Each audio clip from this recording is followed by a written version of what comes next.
Bad versus good or better thesis statement. Artificial intelligence is a threat to mankind. Thesis statement. Artificial intelligence is the fastest growing technology of the 21st century that is posing a threat to human survival along with its blessings. Nevertheless, it is high time to regulate AI by following some pragmatic measures. Students इस thesis statement में expression से related errors भी हैं और content से related errors भी हैं। Topic की रिक्वायरमेंट ये है कि जो स्टेटमेंट है इसके ऊपर आप स्टांस ले लें और आप अपने आर्ग्यूमेंट्स दे दें, लेकिन इस स्टूडेंट ने इस टॉपिक को सही तरीके से अंडरस्टैंड नहीं किया है।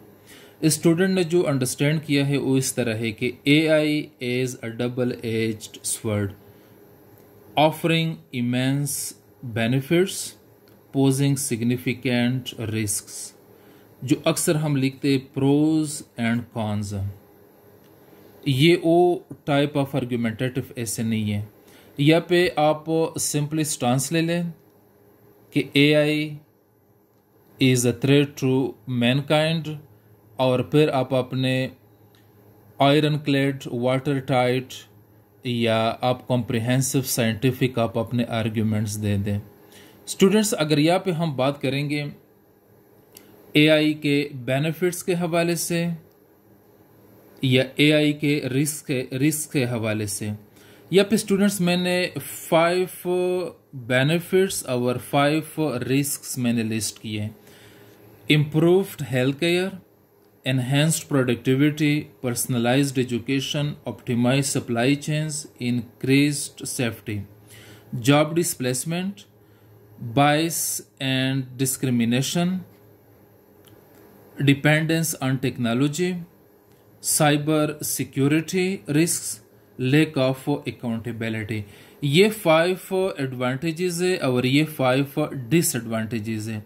अगर हम प्रोज एंड कॉन्स की बात करेंगे, अगर हम इसको as a double edged sword लेंगे, ठीक है स्टूडेंट्स, तो आप लोग दोनों एस्पेक्ट्स को माइंड में रख लें।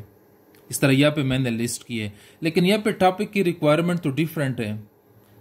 आप गिवन टॉपिक के ऊपर स्टांस ले लें और आप अपने आर्ग्यूमेंट्स लिख लें। यहाँ पे स्टूडेंट्स इस पूरे थीसिस स्टेटमेंट को मैंने रिफ्रेश किए या मैंने रिस्ट्रक्चर किया है। जो टॉपिक की रिक्वायरमेंट है यहाँ पे स्टूडेंट ने जो अटेम्प्ट किया है, बेटर थीसिस स्टेटमेंट या good thesis statement. AI poses a number of potential या existential threats to mankind or humankind in terms of surpassing human intelligence, causing job displacement, and perpetuating biases and discrimination. However, its development and deployment should be carefully regulated to prevent catastrophic consequences. ये students required thesis statement है इस given topic के ऊपर जो इस student ने attempt किया है। इसको चाहिए था कि वो दोनों एस्पेक्ट्स इस थीसिस स्टेटमेंट में डिस्कस ना करते, क्योंकि ये प्रोज एंड कॉन्स वाला मॉडल नहीं है। यहाँ पे क्लासिकल कॉन्टेक्स्ट में आपने टॉपिक को इंट्रोड्यूस करना है थीसिस स्टेटमेंट में, इसके ऊपर आपने स्टांस लेना है और अपने स्टांस के सपोर्ट में आपने आर्ग्यूमेंट्स लिखने हैं, ठीक है। ये डबल एज्ड स्वर्ड वाला टॉपिक नहीं है। टॉपिक की जो रिक्वायरमेंट है कि artificial intelligence is a threat to mankind. आप टॉपिक के साथ एग्री करें।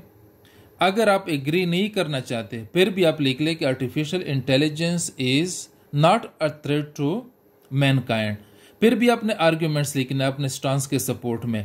तो ये स्टूडेंट्स यहाँ पे जो मैंने इसको कैटेगराइज किया है, क्लासीफाई किया है 2 एस्पेक्ट्स में, A और B में, कि offering immense benefits, posing significant risks। Even अगर आप सिर्फ इस पे लिख रहे कि a threat to mankind, फिर भी आप अपॉर्चुनिटीज पे या इमेंस बेनिफिट्स के ऊपर आपने पढ़ना है, क्योंकि आप काउंटर पर्सपेक्टिव भी इंट्रोड्यूस करेंगे। आपने इनको रिफ्यूट भी करना है, इन पॉइंट्स को। आप अपने ऐसे के लेंथ को इंक्रीज करेंगे, इसके अंदर आप डाइवर्सिटी, सस्पेंस, डेमोक्रेटिक स्पिरिट आप क्रिएट करेंगे, एक डेमोक्रेटिक डिस्कशन, एक ऑल इंक्लूसिव डिस्कशन के लिए दोनों एस्पेक्ट्स इंपॉर्टेंट हैं। लेकिन स्टूडेंट्स यहाँ पे अगर हम थियोरेटिकली देख लें तो स्ट्रक्चरल इश्यूज थे इस थीसिस स्टेटमेंट के अंदर। ये इस स्टूडेंट का थीसिस स्टेटमेंट होना चाहिए जो मैंने इस टॉपिक के ऊपर रिस्ट्रक्चर, रिफ्रेम, रिफ्रेश करने की कोशिश की है। यहाँ पे जो है however its development and deployment should be carefully regulated to prevent catastrophic consequences, ये भी इंपॉर्टेंट है। इस स्टूडेंट का मैंने नेगेट नहीं किया था या क्रॉस नहीं किया था या मैंने गलत नहीं किया था, इसके साथ भी मैं एग्री करता हूँ। लेकिन स्टूडेंट्स ये थीसिस स्टेटमेंट, इसका ओरिजिनल थीसिस स्टेटमेंट ये है। अच्छा, एक दूसरा इंपॉर्टेंट जो डायमेंशन है कि आया थीसिस स्टेटमेंट के अंदर हम काउंटर पर्सपेक्टिव इंट्रोड्यूस कर सकते हैं। लेट्स सपोज अगर मैंने कहा कि AI poses a number of potential or existential threats, तो क्या इसके अपोजिट भी मैं कुछ यहाँ पे लिख सकता हूँ इमेंस बेनिफिट्स के हवाले से? हाँ बिल्कुल, आप काउंटर पर्सपेक्टिव थीसिस स्टेटमेंट के अंदर लिख सकते हैं। इवन आपका जो स्टांस है 80% आपने इसके ऊपर लिखना है। ये जो यहाँ से हमारा थीसिस स्टेटमेंट स्टार्ट होता है, ये आपके आर्ग्यूमेंट से, पेपर के मेजर आर्ग्यूमेंट से आइडियाज़ है। 80% आपने इस पे लिखना है।